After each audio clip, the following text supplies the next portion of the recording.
ఓ శ్రీ గణేశాయ నమః. శ్రీ శివ మహాపురాణము రుద్ర సంహిత ప్రథమ సృష్టిఖండము. ఋషులు ప్రశ్నలకు సమాధానముగా నారద బ్రహ్మ సంవాదావతరణమును తెలుపుచు సూతుడు వారికి నారద మోహప్రసంగమును వినిపించుట.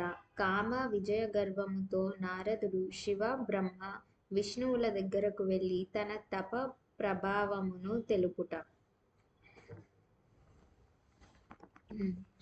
విశ్వోద్భవస్థితిలయాధీషు హేతుమేకం గౌరీపతిం విదితతత్త్వమనంతకీర్తిం మాయాశ్రితం విగతమాయమచింత్యరూపం బోధస్వరూపమమలాం హి శివం నమామి. విశ్వోత్పత్తి స్థితిలయాదులకు ఒక్కడే కారణమైనవాడు, గిరిజా కుమారియగు గౌరీదేవికి పతి అయినవాడు, తత్వజ్ఞుడు, తన కీర్తిని అంతము లేనివాడు, మాయకు ఆశ్రయుడయి కూడా దానికి మిగుల దూరమైనవాడు, అచింత్యమైన స్వరూపము కలవాడు, విమలబోధ స్వరూపుడు అయిన భగవంతుడగు శివునకు నేను ప్రణమిల్లుచున్నాను. వందే శివం తం ప్రకృతేరనాదిం ప్రశాంతమేకం పురుషోత్తమం హి స్వమాయయా కృత్సుమిదం హి స్పృష్ట్యా నభోవదంతర్బహిరాస్థితోయః. తమ మాయచేత ఈ సంపూర్ణ విశ్వమును సృజించి ఆకాశము వలె ఆ దేవదేవుడు దాని లోపల బయట వ్యాపించి ఉన్నాడు. సహజముగానే అనాది శాంతస్వరూపుడు ఒకే ఒక పురుషోత్తముడగు ఆ శివునకు నమస్కరించెదను. వందేతరస్థితం నిజగూఢరూపం శివం స్వతస్రష్టుమిదం విచష్టే. జగంతి నిత్యం పరితో భ్రమంతి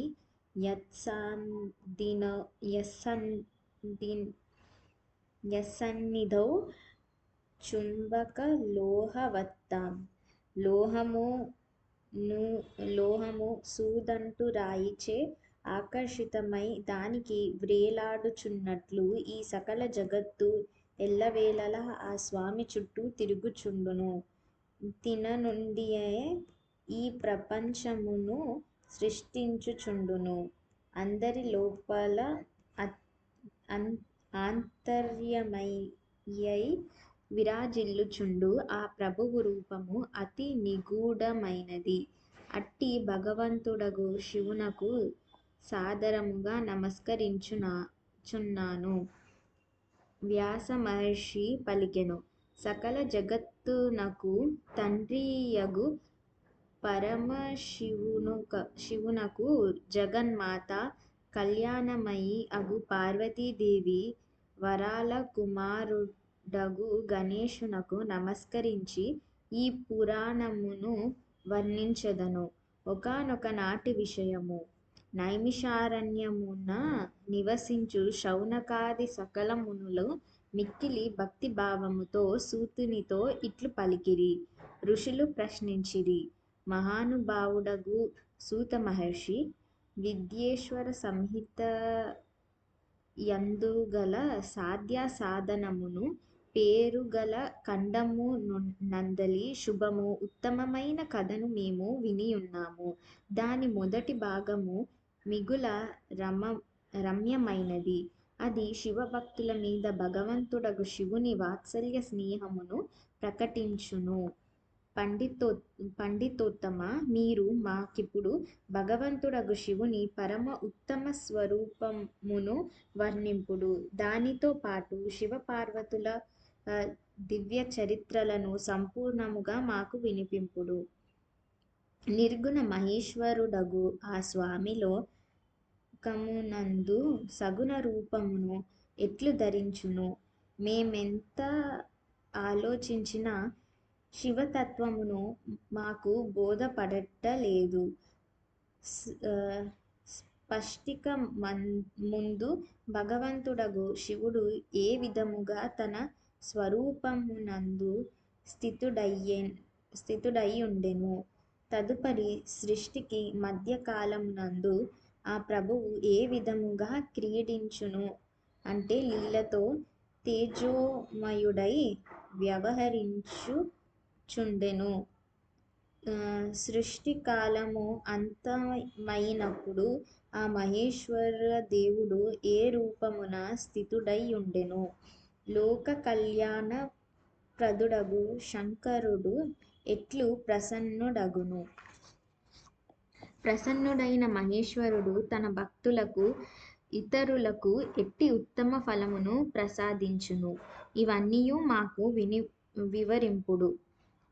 పరమాత్ముడగు శివుడు శీఘ్రముగా ప్రసన్నుడగునని మేము వినియుంటిమి. ఆ ప్రభువు దయాసముద్రుడు, భక్తుల దుఃఖమును చూడజాలడు.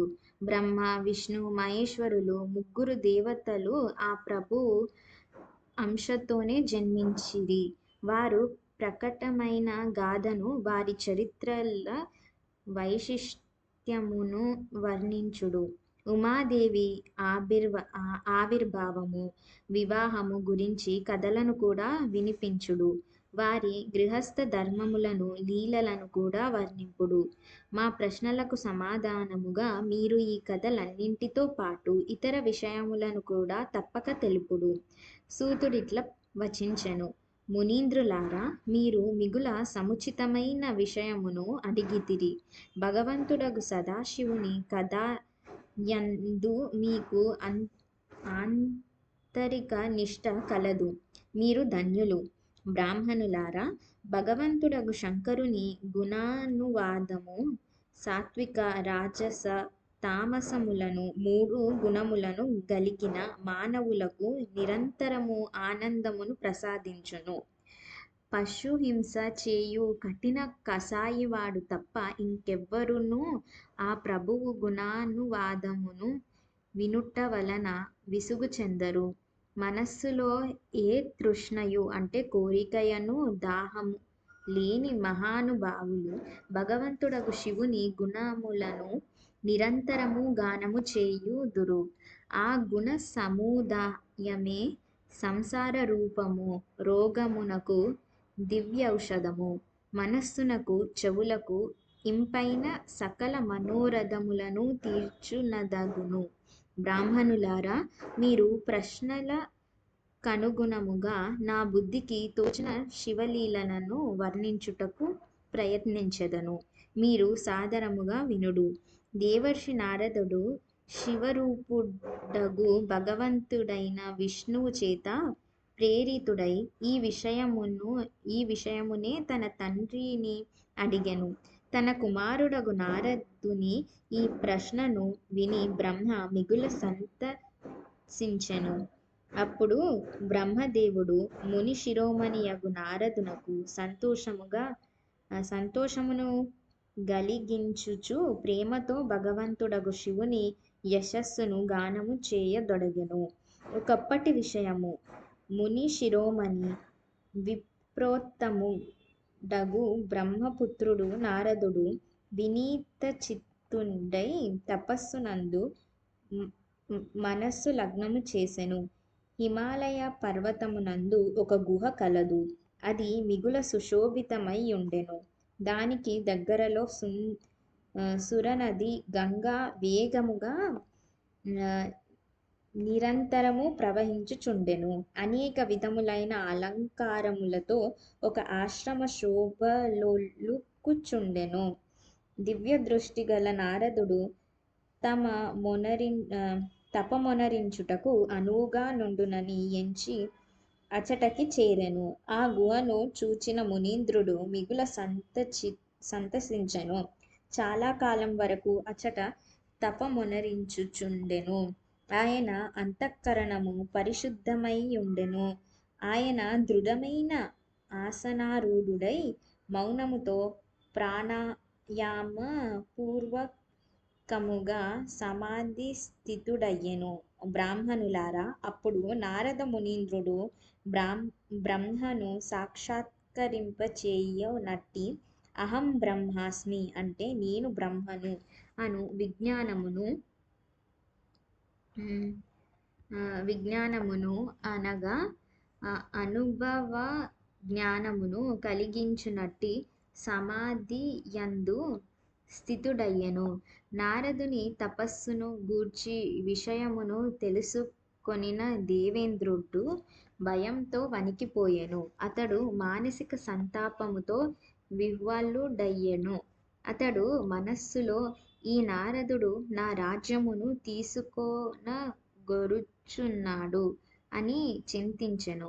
నారద మునీంద్రుని తపస్సు విఘ్నమును కలిగించుటకు ప్రయత్నింప అభిలషించెను. అప్పుడు దేవేంద్రుడు తన మనస్సులో కామదేవుని స్మరించెను. స్మరించిన వెంటనే మన్మధుడు అచటకు వచ్చెను. మహేంద్రుడు నారదుని తపస్సుకు ఆటంకమును కలిగించుమని అతనిని ఆజ్ఞాపించెను. ఆ ఆజ్ఞను పాలించి దేవుడు వసంతుని వెంట నిడుకొని మిగుల గర్వంతో ఆ స్థలమునకు వెళ్ళెను. వారు విఘ్నములు కలిగించు ఉపాయములను చేయుచుండిరి. అచట తమ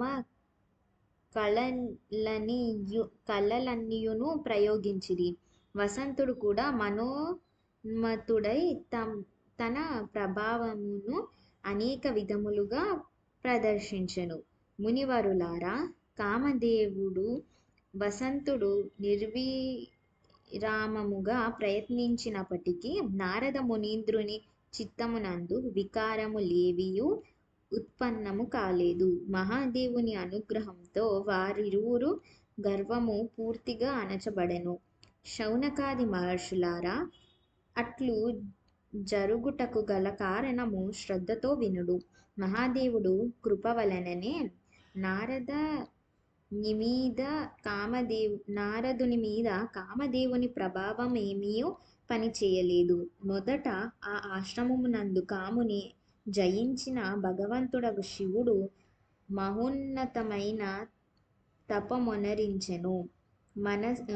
మునులు తపస్సును నశింపచేయు కామదేవుని ఆ ప్రభువు వెంటనే భస్మమొనరించెను. అప్పుడు రతీదేవి కామదేవుని పునర్జీవితుని చేయమని దేవతలను ప్రార్థించెను. అప్పుడు సకలోక కళ్యాణప్రదుడగు శంకరుని దేవతలు యాచించిరి. వారి ప్రార్థనను విని శంకరుడిట్ల పలికెను: దేవతలారా, కొంత సమయము గడిచిన తరువాత కామదేవుడు పునర్జీవితుడగును. కాని ఇచట అతని ఉపాయము లేవియూ ఫలించవు. అమరులారా, ఇచట నిలబడి ఎంత దూరము మన నేత్రములు చూడగలవో అంత మేరకు మన్మధుని బాణముల ప్రభావమేమియూ ఉండదు.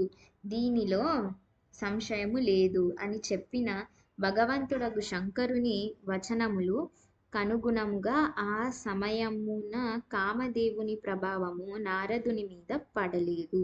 అది మిథ్య అని రుజువు అయ్యెను.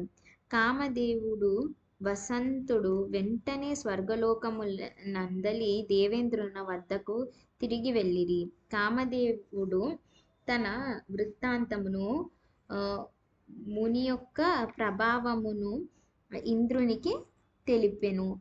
దాని తరువాత మన్మధుడు దేవేంద్రుని అనుమతితో వసంతునితో కలిసి వెళ్ళిపోయెను. దీని వలన దేవేంద్రునకు మిగుల ఆశ్చర్యము కలిగెను. ఆయన నారదమునీంద్రుని అనేక విధములుగా ప్రశంసించెను. కాని అతడు శివమాయ చేత మహితుడై ఆ పూర్వ వృత్తాంతము జ్ఞాపకముంచుకొనలేకపోయెను. నిజమునకు ఈ ప్రపంచమునందు ప్రాణులెవ్వరికిని పరమేశ్వరుని మాయ నెరుగుట మిగుల కష్టము. భగవంతుడగు శివుని చరణముల యందు తన్ను తాను సమర్పించుకున్న భక్తుడు తప్ప ఈ జగత్తులో ఆ స్వామి మాయతో మోహితుడు కాని వారెవ్వరూనూ లేరు, ఉండరు. భగవంతుడగు శంకరుని కృపచేత నారద మహర్షి చిరకాలము అచట తపస్సునందు లగ్నమై ఉండెను. పిదప తన తపస్సు సంపూర్ణమైనదని ఆయన భావించినప్పుడు ఆ స్థలమును విడిచి వెళ్ళిపోయెను. కామదేవుని నేను జయించితిని అని మునీంద్రుడు భావించెను. దీనివలన అతని మనస్సులో వ్యర్థముగా గర్వము పెరిగిపోయెను. శివమాయ చేత మహితుడైనందున యథార్థ విషయము ఆయనకు తెలియలేక, అంటే కామదేవుడు పరాజితుడగుట భగవంతుడగు శంకరుని ప్రభావమే కారణము అని ఆయన తెలుసుకొనలేకపోయెను. శివమాయ చేత మోహితుడైన నారద మహర్షి తన కామ విజయము యొక్క వృత్తాంతమును తెలుపుటకు వెంటనే కైలాస పర్వతమునకు వెళ్ళెను.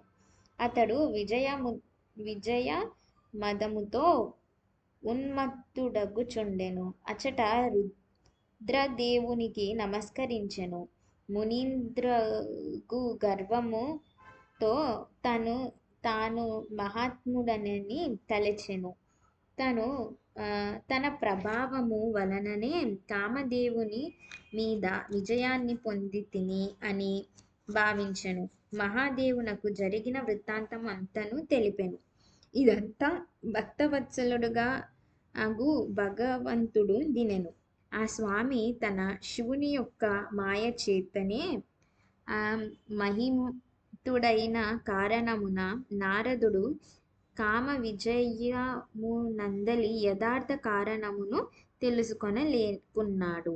ప్రస్తుతము తన వివేకము కోల్పోయి ఉన్నాడని భావించి ఇట్లు వచించెను.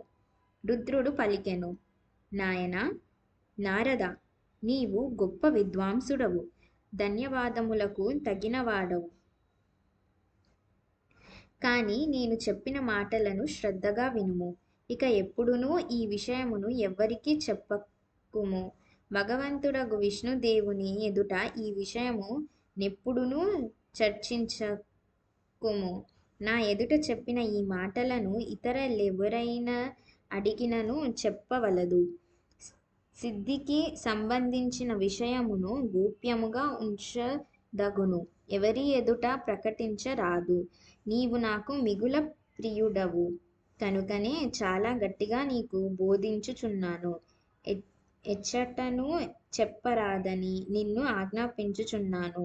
నీవు విష్ణు భక్తుడవు అయినప్పటికీ నన్ను అనుసరించు నా భక్తుడవు. ఇట్లు అనేక విధములుగా ప్రపంచమును సృజించు భగవంతుడగు రుద్రుడు నారదునకు బోధించెను. ఈ వృత్తాంతమును రహస్యముగా ఉంచమని నచ్చచెప్పెను. కాని నారద మునీంద్రుడు శివమాయ చేత మహితుడై ఉండెను. పరమేశ్వరుడు సలిపిన బోధ తనకు హితము గూర్చునని అతడు భావించలేదు. పిదప నారద మునీంద్రుడు బ్రహ్మలోకమునకు వెళ్ళెను. అచట బ్రహ్మదేవునకు నమస్కరించి ఆయనతో, తండ్రి, నేను నా తపోబలము చేత కామదేవుని జయించితిని అని పలికెను. అతని మాటలను విని బ్రహ్మ పరమశివుని చరణారవిందములను స్మరించెను. కారణమును తెలుసుకొని తన కుమారునితో ఈ వృత్తాంతమును ఎవరికిని తెలుపవలదని హితవు పలికెను. కాని నారదుడు శివమాయ మోహితుడు కనుక అతడు చిత్తమునందు మదమంకురించినది. అతని బుద్ధి హతమార్చబడినది. అప్పుడు నారదుడు ఈ వృత్తాంతమంతయు భగవంతుడగు విష్ణుదేవుడకు తెలుపుటకు అచట నుండి శీఘ్రముగా విష్ణులోకమునకు వెళ్ళెను. మునీంద్రుని చూచి భగవంతుడగు విష్ణుదేవుడు మిగుల ఆదరముతో లేచి నిలుచుండెను. వెంటనే ముందుకు వెళ్ళి మునీంద్రుని హృదయమునకు హత్తుకొనెను. నారదుని రాకకు కారణము ఆ స్వామికి ముందే తెలియను. నారదుని తన ఆసనము మీద కూర్చునబెట్టెను. భగవానుడగు శంకరుని చరణారవిందములను స్మరించుచు శ్రీహరి మునితో ఇట్లు చెప్పెను. భగవంతుడగు విష్ణువు ఇట్ల పలికెను. నాయనా, ఎచట నుండి వచ్చుచున్నావు?